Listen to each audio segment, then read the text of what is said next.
Hello fellow knitters, welcome to the channel. My name's Debbie, this is Happy Valley Knits, and we have gotten to the end of another wonderful week. So before I start chatting through my knits today, I thought I'd just let you know that the knitting together session I usually do, I'm just going to put that right at the end. So if it's not your bag and you're not tuning in for that, you don't have to be subjected to it. But if you do like it, it's still there. And this week's knitting I filmed myself whilst I was making the bonnie, because you may have noticed I'm wearing a finished Clyde and I also have a finished bonnie. So these are the mini scarves by Isabel Kramer, and when you buy the pattern you get both the instructions for both of these, which is lovely. They're knitted quite differently, the construction's very different. So with the Clyde you start off with a very small number of stitches and then work so that it grows up one side straight there, and then once you've gotten to your size you want to get to, you start decreasing down. Whereas with the bonnie you actually start by casting on all of these stitches on the top. So there's a lot of stitches on the needle initially, and then you work down with decreases. And you're also working this rather wonderful stitch here, which is quite interesting. You have to, they call it a dip 3, so you go 3 rows down, put your right hand needle in, put your loop round and pull it through as if to knit, and you've increased an extra stitch that way. And then whilst you come back on the following row, you decrease those in a certain way. And it makes for this rather lovely, well, it's almost like waves to me. It reminded me of waves or nautical waves. But so yes, so that's quite a different construction. Now, I must admit, I enjoyed Clyde more than I enjoyed making bonnie. I don't really like putting all of the stitches on in one go. It limits me to how long it's going to be, and this has actually worked out a bit shorter than Clyde. I did aggressively block it as well, but just couldn't get any more on it. So it's nice, whilst it's a nice necktie, this one is quite nice, just being that bandana in the front and tying. But it's also nice if you want to do the hair scarf, which a lot of people like, so you can wear it like that. I do prefer this construction. I prefer the tip to tip construction. I feel a bit more in control of the length of it that I'm going to get, and I just like that. Some of the little mini scarf or the kerchief type patterns, they start with the tip down here, so maybe 3 stitches, and then they grow upwards. So again, you're still more in control, I feel, and it's just a personal preference. In fact, I liked knitting the Clyde so much that I'm actually going to do another one. Now, I don't usually knit a pattern twice, it's not usual for me, but this is such a lovely little quick knit. And I think it's just really open to doing a scrappy version. I'm sure you've all got these little jars or bowls or boxes where you've got all your little scrappy yarns from finished projects. And obviously there's precious yarn, we can't throw them away. I've got quite a few of those. So I'm thinking of like maybe picking out all colours that would go together. And then doing a nice scrappy Clyde, and I would make it longer as well.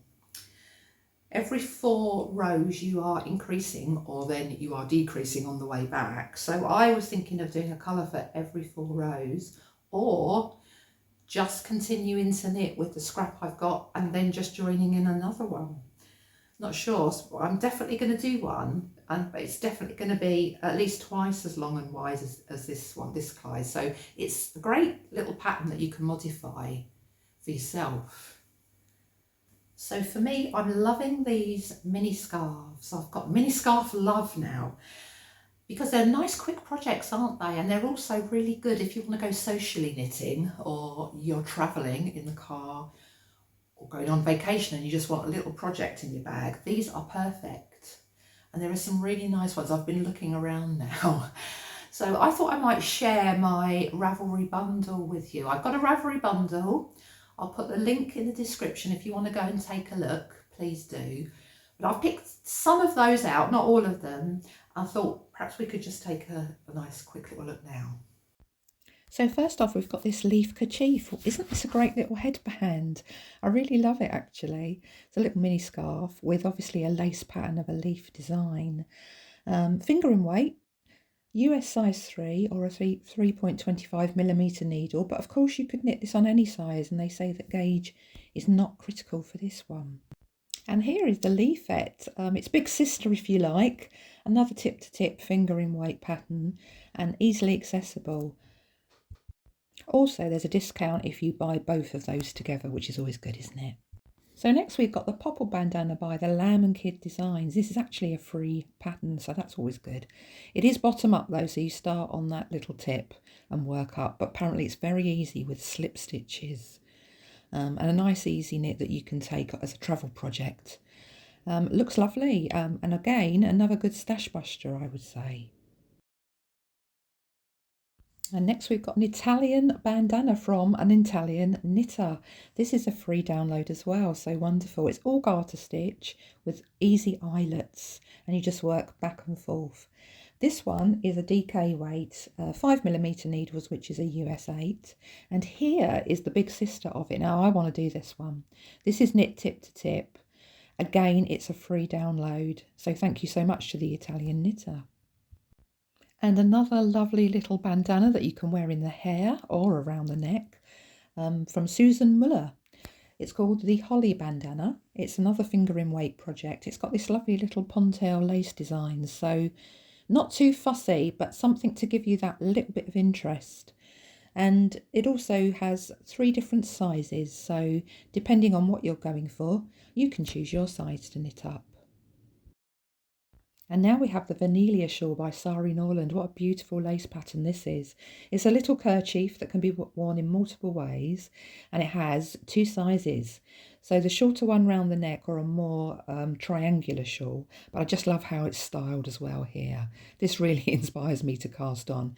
DK weight, so 4mm needles or a US 6. And another lovely lace pattern here by Lenny Holmes-Amso. It's the Peacock scarf. You start at the very tip and work up. It is a DK weight again, a US 4 3.5mm needle. And again, a beautiful little scarflet that you can tie around the neck. I imagine this would go in your hair as well, but another beautiful one. So inspiring, all of these. Okay, so what did you think? They're just all lovely, aren't they? There are some more in the bundle which are like more wintry type scarves, so haven't gone through those today, but you might like to take a look at those and see what you might want to put in your own queue or your own list of to-dos. Anyway, so for now I'm going to put the mini scarf knitting down because I want to concentrate on getting my Ankers Summer Shirt finished, but I have made progress. I've split for the body and sleeves now, and I'm loving it, and I'm really loving the drop spell. I wasn't too sure about these stripes actually. I put them in and then I was like, oh no, should I have just gone plain? But I'm really liking it now. It's just got that really lovely nautical feel. And this top's going to be just good with some like cut down jeans, shorts, skirt, summer skirt. It's just got that kind of nautical vibe, hasn't it? And I'm loving it. And the drape of the drop spell I'm also loving. Because I had tried to knit a summer top with just pure cotton yarn before, and I must admit it was just too heavy and I wasn't feeling it, so I stopped. And I don't think I would wear that because it's just too heavy for me. But when you mix a bit of cotton and linen together and a little bit of viscose, it just drapes beautifully and it's lightweight. So I'll definitely be doing that again. And in fact, I came across another pattern that I really like. I'll put it here. I'm sorry the name isn't coming to me verbally, but I will put all the details here. I saw it on a podcast. It's a Sarah podcast. I don't know if you watch Sarah from the Netherlands, but she's a wonderful podcaster, and she's made a beautiful version in brown because autumn colours are her thing. Autumn colours really go with her. And she actually dyed it a little bit of a darker brown. It was more of an orangey colour before. But I'm really thinking I might want to make this again in a drop spell, maybe one of the other colours from drop spell. So it's on my sort of question mark possible to do. But then along with that, I'm also thinking about using the cotton yarn that I did buy and that I have got for a bag. I've not knit a bag before, but I came across this, the Weekender, and it's a free pattern on Pearl Soho website, and it looks great. Now they've got a worsted weight here. I don't have worsted weight, I have DK cotton, but I'm thinking of just casting on a smaller needle size. I'll knit the large bag that Pearl Soho's got on their site, and that really should come out as a nice medium bag for me in the DK weight. So I'm going to give that a go, I think. So that's another question mark possible. I don't know what you guys think about bag knitting. Have you made them before? Do you love them? Do they really work? I don't know. I'd love your feedback, so let me know in the comments what you think. Right, before I go, I do have another finished object for you, and that is my socks that I've been sharing with you. And I have now duplicate stitch the bee onto one of them. I've not done the other one, but I do plan to do the other one on the other side. And here it is. I am loving it. Now, I don't know how you guys feel about duplicate stitch. I don't think all knitters really like it.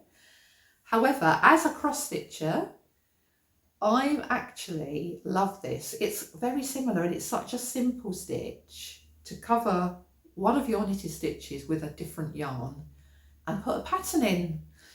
Now the legs and the arms and the antenna, I just did a straight stitch, a couple of straight stitches, so they're there, lovely. And for the wings, I don't know if you can see, I'll see if I can put I might just put a photo on screen actually. I just did a big lazy daisy stitch and then couched it a little bit so that it wasn't flapping around, although it's a wing so it could flap I suppose. And I just think that's come out beautifully. I love it. And you can get your hand, you won't get your toes stuck on any stitches in the back, any loose thread in the back, because I've woven it right in. And for me, colourwork socks I love, and I've done a lot. I even have some patterns for sale, and I'll tell you about that another time.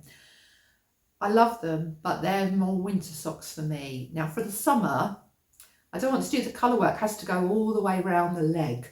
And if you've got 2 colours or even 3 colours, and I mean I only do 2 personally, that's too bulky for me, especially for the summer. So I like to just have it a bit looser and a bit more lightweight for summer. So that's why I went with that. What do you guys think? Would you do duplicate stitch? Have you ever tried duplicate stitch? Anyway, I think it's turned out beautifully, and I've got a lovely bee in a summer meadow sock. So yeah, very happy with that. Okay, so I think that's it now, guys. I'll wrap up for today. Thank you ever so much for joining me. I always appreciate it. I look forward to my Sunday when I can sit down and share everything I've been doing with you, knitting wise, of course. And I'm going to leave you all now. See you next time. But coming up, we'll have our little knitting time together section now. And take care, happy knitting, and I'll see you next time.